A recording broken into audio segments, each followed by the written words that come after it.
To use the dual connection on a Soundcore Liberty for NC, first you will need to connect them to one of the devices. On the left right here I have the iPhone, and on the right I have the Android phone.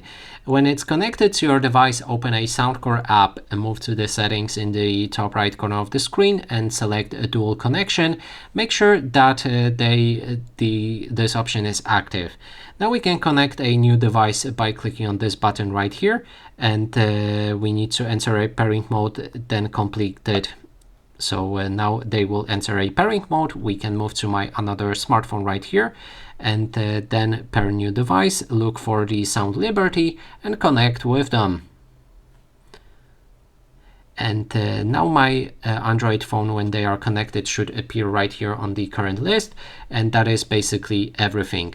You can also enter dual connection mode by holding the earbuds while wearing them for 4 seconds on the touch panel right here, and now that is everything.